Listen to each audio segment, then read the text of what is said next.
Front Woods நேயர்களுக்கு வணக்கம். நம்ம ரீசெண்டாக வேர்ல்டு கப் பற்றி நிறைய வீடியோஸ் பார்த்துருப்போம். அதுவும் லாஸ்ட்டாக போட்ட வீடியோஸில் வந்து எந்த 8 அணிகள் வந்து சூப்பர் 8க்கு போகும்னு சொல்லி போட்டிருந்தோம். ஸோ அந்த 8 அணிகள் தான் இப்போ நம்ம சூப்பர் 8க்கு வந்துட்டு தான் கண்டிப்பாக சொல்லணும். ஸோ அடுத்தபடியாக பார்த்தீங்கன்னா இப்போ ஒரு இஷ்யூ வந்திருக்கு. என்னடா புதுசாக இப்போ என்ன இஷ்யூ வந்திருக்குன்னு யோசிக்கிறீங்களா? லாஸ்ட் டைம் வந்து பிச்சை பற்றின இஷ்யூ தான் போயிட்டு இருந்துச்சு. நம்ம நியூயார்க் பிச்சு வந்து எப்படி இருந்துச்சு நம்ம எல்லாருக்குமே தெரியும். ஸோ வேர்ல்டு வைடு எல்லாருமே சொல்லிட்டு இருந்தாங்க. விமர்சனக்குள்ளான ஒரு பிச்சுன்னு தான் கண்டிப்பாக சொல்லணும். அதுக்கு அடுத்தபடியாக இப்போ வந்து வெஸ்ட் இண்டீஸ் போயாச்சு. இப்போ என்ன வந்து ரிவ்யூ பண்ணுறாங்க? இப்போவும் பிச்சு வந்து ப்ராப்ளமாக இருக்கா அப்படின்னு கேட்டிங்கன்னா, பிச்சு வந்து ஆஸ் யூஷுவல் எல்லாருக்குமே தெரிஞ்ச விஷயம் தான். பிச்சு ப்ராப்ளம் இல்லைன்னு கண்டிப்பாக சொல்லணும். ஆனால் அதையும் தாண்டி இப்போ என்ன ப்ராப்ளம் வந்துருக்கு பார்த்தீங்கன்னா, நம்ம இந்தியன் டீமுக்காக ஐசிசிஐ வந்து நிறைய விஷயங்கள் அவங்களுக்காக சப்போர்ட் பண்ணுறாங்க. ஸோ இந்தியன் டீம் வந்து ஈஸியாக உள்ளே வரணுன்றக்காக நிறைய விஷயம் பண்ணிகிட்ருக்காங்க அப்படின்னு சொல்லியிருந்தாங்க. ஸோ குரூப் ஸ்டேஜில் நமக்கு எல்லாம் தெரிஞ்சிருக்கும். ஸோ குரூப் ஸ்டேஜில் வந்து பாகிஸ்தான் இந்தியா தான் கன்ஃபார்ம் வரும். மற்ற டீம்களோட அவங்களுக்கு தான் ரொம்ப ஈஸியாக இருந்துன்னு சொல்லிட்டு இருந்தாங்க. ஆனால் இப்போ என்னென்னா, இப்போது சூப்பர் 8க்கு வந்த பிறகு கூட நம்ம குரூப்பில் யார் பார்த்திங்கன்னா ஆஸ்திரேலியா மட்டும் தான் இருக்காங்க, வேறு யாருமே இல்லை. ஆனால் ரெண்டாவது குரூப்பில் West Indies, South Africa and இங்கிலாண்டுன்னு 3 வெயிட்டான டீம் வந்து அதில் இருக்குது. ஸோ அதில் வந்து யாராவது ஒருத்தர் கண்டிப்பாக வெளியே போய் தான் ஆகணும் அப்படின்னு சொல்கிறாங்க. ஆனால் இது வந்து இப்படி சொல்கிறது வந்து எந்த அளவுக்கு உண்மைன்னு எனக்கு தெரியாது. ஏன்னா நம்ம குரூப்லேயே வந்து பார்த்திங்கன்னா ஸ்ரீலங்கா வரல, நியூசிலாந்து வரல. ஸோ இவங்களாம் வந்துருந்தாங்கன்னா கண்டிப்பாக நம்ம ஃபஸ்ட் குரூப்பில் தான் இருந்திருப்பாங்க. ஸோ நியூசிலாந்துலாம் வந்து வெளியேறினது வந்து எல்லாருக்குமே ஒரு ஷாக்கான விஷயம்தான். ஸோ நம்ம டீமில் பாகிஸ்தான் வெளியேறது நம்ம தெரிஞ்சு போச்சு. சரி, ஓகே, யூஎஸ்ஏ தோத்தப்பவே சரி பாகிஸ்தான் வெளியே போயிட்டாங்க, நம்மளாம் கன்ஃபார்ம் பண்ணிட்டோம். அதே மாதிரி தான் அங்கே நியூசிலாந்து வராது, ஸ்ரீலங்கா வராது, எல்லாமே ஒரு பின்னடைவே தான் கண்டிப்பாக சொல்லணும். அதுக்கு அடுத்தபடியாக ஆப்கானிஸ்தான் அண்ட் பங்களாதேஷ்லாம் வந்து உண்மையிலே டஃப் ஃபைட் கொடுத்தா வந்திருக்காங்க. அதுக்கு அடுத்தது ஸ்காட்லாண்டு கூட நம்ம பாராட்டி ஆகணும். இங்கிலாண்டா ஸ்காட்லாண்டான்னு யோசிச்சுட்டு இருந்தோம். ஆனால் இங்கிலாண்டு தான் வருவாங்க, நமக்கு எல்லாம் தெரியும். ஸோ 100 அடிப்படையில் தான் இங்கிலாந்து வந்திருக்காங்களே தவிர மற்றபடி ஸ்காட்லாண்டும் நல்லா டஃப் கொடுத்துருக்காங்கன்னு கண்டிப்பாக சொல்லணும். ஸோ இந்த மாதிரி இந்த வேர்ல்டு கப்பு எல்லாருமே வந்து நல்லா டஃப் கொடுத்து தான் விளையாண்டுருக்காங்கன்னு தான் சொல்லணும். அதில் எந்த ஒரு சந்தேகமும் இல்லை. இப்போது மேட்ச் எப்படி நடக்க போகுது, எந்த பிச்சு நடக்க போகுது, அந்த பிச்சு எப்படின்றத நம்ம இந்த வீடியோவில் பார்க்க போகிறோம். ஸோ ஃபஸ்ட்டு வந்து நம்ம வந்து கிங்ஸ்டன்ற பிச்சில் தான் ஃபஸ்ட்டு நம்ம ஆப்கானிஸ்தானை எடுத்து விளையாட போகிறோம். ஸோ கிங்ஸ்டன் ஓவல் பிச்சுனால நம்ம நிறையா பேருக்கு தெரிஞ்சிருக்கும் அது எவ்வளோ ஃபேமஸான பிச்சு. எல்லாத்தோட முக்கியமாக இந்த வேர்ல்டு கப் ஃபைனலும் அங்கே தான் நடக்க போகிறது தான் நமக்கு ஒரு பெரிய ப்ளஸ்ன்னே கண்டிப்பாக சொல்லலாம். ஏன்னா அந்த கிரவுண்டில் பேட்டிங்காக பவுலிங்காக பார்த்தீங்கன்னா 2 பேருக்குமே வந்து ஈவனாக தான் இருக்கும்னு சொல்லியிருக்காங்க. ஆனால் ஹையஸ்ட் ஸ்கோர் அப்படின்னு பார்த்தீங்கன்னா 170, 180 வந்து ஆவரேஜாக வந்து எல்லோரும் அடிக்கக்கூடிய விஷயங்கள். 200 அபோவ் அடிச்சிட்டாங்கன்னா கண்டிப்பாக அந்த டீம் வந்து வின் பண்ணுறதுக்கான வாய்ப்புகள் அதிகமாக இருக்குன்னு தான் சொல்லணும். கிட்டத்தட்ட நம்ம சென்னை கிரவுண்டு மாதிரி சொல்லலாம். 200 மேலே அடிச்சிட்டோன்னா கொஞ்சம் அதை சேஸ் பண்ணுறது கஷ்டமாக தான் இருக்கும். ஆனால் அதையும் தாண்டி சில பேர் சேஸ் பண்ணியிருக்காங்க. சேஸே பண்ண முடியும்னு சொல்ல முடியாது. சூப்பர் 8ல் நம்ம ஃபஸ்ட்டு மேட்ச் வந்து ஆப்கானிஸ்தான் விளையாட போகிறோம். ஸோ 20ஆம் தேதி.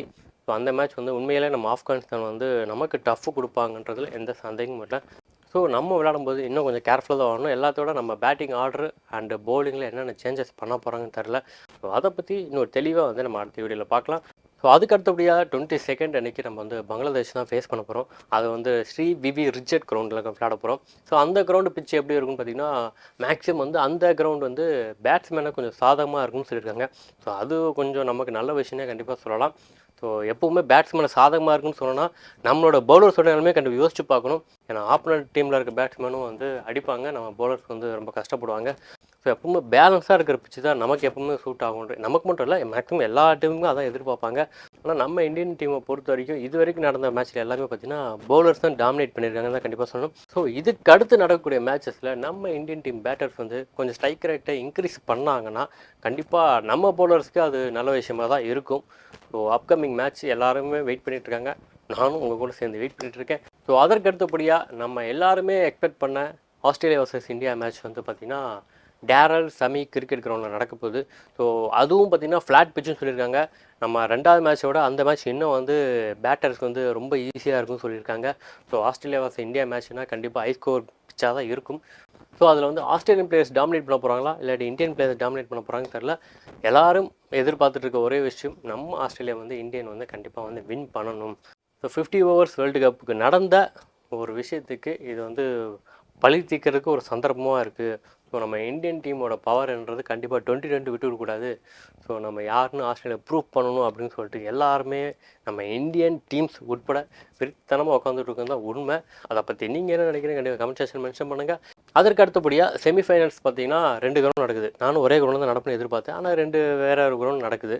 கண்டிப்பாக வந்து நம்ம இந்தியா அண்ட் ஆஸ்திரேலியா வந்து செமிஃபைனல் போகும் பட்சத்தில் அங்கே ஆப்போனண்ட்டாக நமக்கு யார் வருவான்னு பார்த்தீங்கன்னா west Indies, South Africa and England. So இதில் வந்து யாராக 2 பேர் தான் வருவாங்க. இவங்களை யாராக ஒருத்தர் நம்ம விளையாடுற மாதிரி வரும்.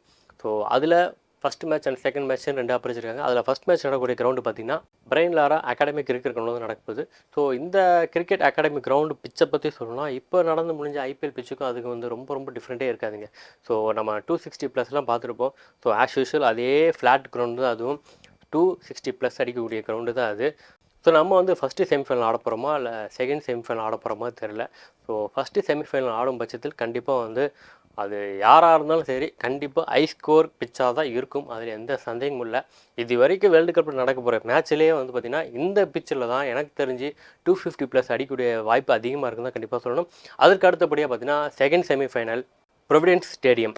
ஸோ ப்ரொனன்சியேஷன் எப்படி இருக்குன்னு தெரில, எனக்கு தெரிஞ்ச வரைக்கும் இங்கிலீஷில் நான் சொல்லியிருக்கேன். ஸோ இந்த ஸ்டேடியத்தில் பார்த்திங்கன்னா அப்படியே வந்து இதுக்கு ஆப்போசிட் தான்.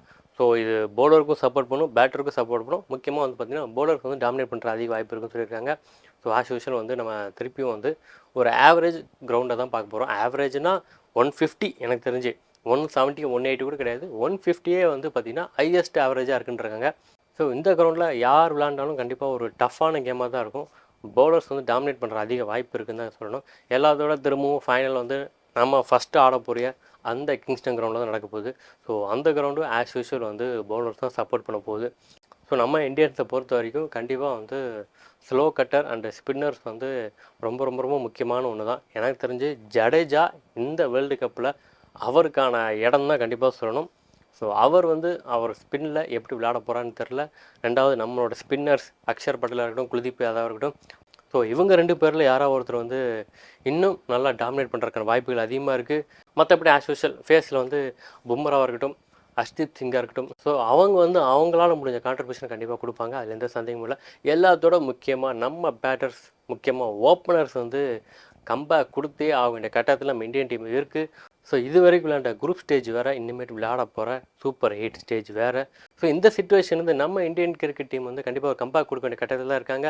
இன்னும் ரீசெண்டாக ஒருத்தர் வந்து என்ன சொல்கிறாங்க பார்த்தீங்கன்னா, சரி ஓகே ஓப்பனிங் பேர் செட் ஆகலாம், விராட் கோலி வந்து 1-1 வர்றா, ஸ்கை கூட ஓப்பனிங் இறக்கலாம், ஸோ அது கூட நல்ல ஆப்ஷன் சொல்லி கமெண்ட்டில் கூட ஒருத்தர் சொல்லியிருந்தார். ஸோ அதுவும் ஒரு நல்ல ஆப்ஷன் தான் கண்டிப்பாக சொல்லணும். ஸோ இந்தியன் டீம் தான் என்ன மாதிரி பிளானிங்கோடு இருக்காங்கன்னு தெரில. 20ஆம் தேதி நம்ம இந்தியன் டீம் பேட்டர்ஸ் அண்ட் பவுலிங்கில் என்னென்ன சேஞ்சஸ் கொண்டு வந்திருப்பாங்கன்னு நம்ம அப்போ தான் தெரியும். ஸோ அது வரைக்கும் என்னென்ன சேஞ்சஸ் கொண்டு வந்தால் நல்லாயிருக்கும் நீங்கள் நினைக்கிறோம், அதை கண்டிப்பாக கமெண்ட் செக்ஷன் மென்ஷன் பண்ணுங்கள். இது எல்லாத்தையும் தாண்டி இன்னும் நிறைய வீடியோஸ் உங்களுக்கு வந்துகிட்டே இருக்குது. தொடர்ந்து வீடியோ வாட்ச் பண்ணிட்டே இருங்க. மீண்டும் அடுத்த வீடியோவில் உங்களை சந்திக்கிறேன். அதுவரை உங்களிடம் விடைபெறுவது சண்முகம்.